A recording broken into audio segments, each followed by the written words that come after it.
Hey guys, I'm Roland Techusiast, and I've been using the Samsung Galaxy Fit 3 for about a month, and here's how it went. Let's take a look. The Samsung Galaxy Fit 3 has a rectangular aluminium body reminiscent of most fitness tracking bands, including the likes of Fitbits, Xiaomi smart bands and the like. It has a relatively large display, a single button on the right side, and a lightweight design that weighs just 18.5 grams. While it lacks a built-in speaker, it has a vibrator motor that's pretty decent, and the band even has an IP68 ingress protection as well as 5 ATM, meaning you can take it with you when you go swimming. The band feels great on the hand, and the strap is made of this silicone and rubbery feel-like material like most sport bands from smartwatches. It's also customizable, and you'll be able to find third-party straps online to replace it with a different color and even a different material if you like. All in all, the Galaxy Fit 3 has a no-nonsense design that's intuitive and easy to use. The overall quality of the band feels great, and while the device itself is on the cheaper side, it still feels great on the wrist. The Galaxy Fit 3 has a relatively large 1.6-inch AMOLED display with touch functionality.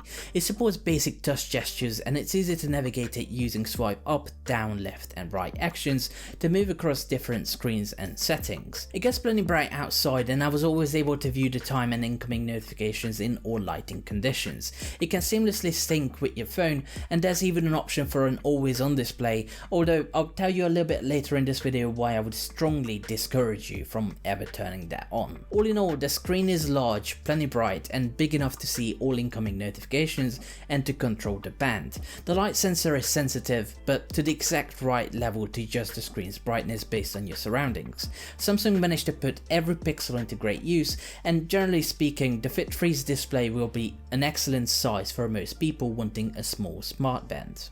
The Galaxy Fit 3 doesn't support third-party apps, but it works with the Samsung Health app, which you can download on most Android 10 and later running devices. And if you're an iPhone user, I'll tell you right now that you shouldn't bother, as the band itself doesn't work on iOS. The band is pretty customizable in some ways, and Samsung has a massive library of over 100 watch faces to choose from. The only downside is that these are all pre-made and you can't personalize them, make them your own, or download any watch faces outside of the Galaxy Wear application. It's also worth noting that the band doesn't have a speaker, so you can't take calls, but it does let you see notifications and incoming calls from your phone, and you can also select from pre-made replies to text messages. The menus are easy to navigate, and I especially like that the band allows you to control music from your smartphone, enabling you to go forward, back, play or pause, and even set the volume. The Galaxy Fit 3 supports more than 100 sports modes, enabling you to track your activities. These can easily be enabled on the band itself, and the screen can also display your most important activities to keep you on track. The band can also track your steps and heart rate, although the latter isn't the most accurate measurement I've seen, especially when compared against other full-fledged smartwatches. It's also worth highlighting that continuous heart rate tracking will drain your battery like there's no tomorrow, but more about that in just a moment. You can also track your sleep, and while I found this accurate most of the time, it can sometimes provide false results. There were a few occasions where the watch said I woke up 20 minutes earlier than I actually did, but for the most part I'd say this is pretty good, as these mishaps were few and far between. The Galaxy Fit 3 has a modest 208 mAh battery that Samsung advertises to last for up to 13 days on a single charge.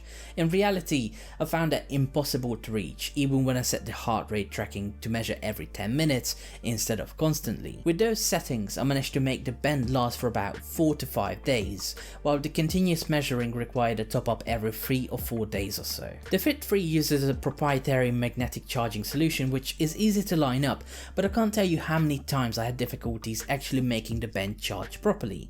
Even when I had the Cradle line up perfectly, it sometimes not charge at all unless I moved it again and snapped it precisely to its place. What's more is that charging this band is extremely slow. It took well over an hour to get a full charge, and there's no fast charging support either.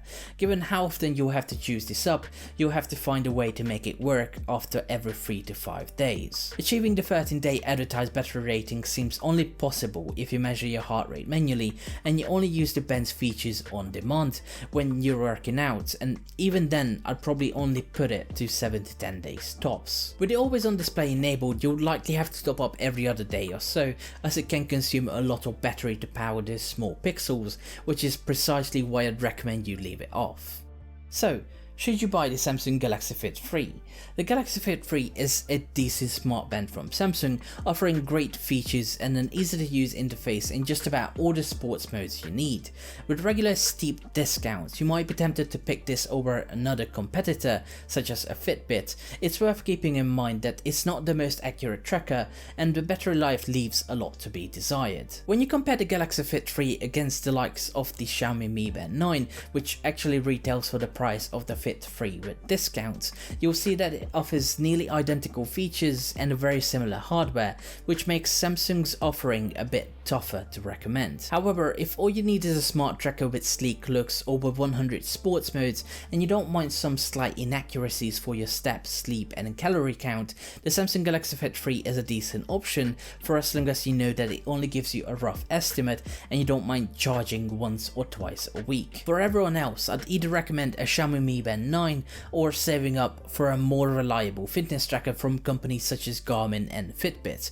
As for everyone else looking for even more customization and additional features, a Samsung Galaxy Watch might be the way to go, as they offer a lot more flexibility and reliability, albeit at a significantly higher price tag. And there you have it.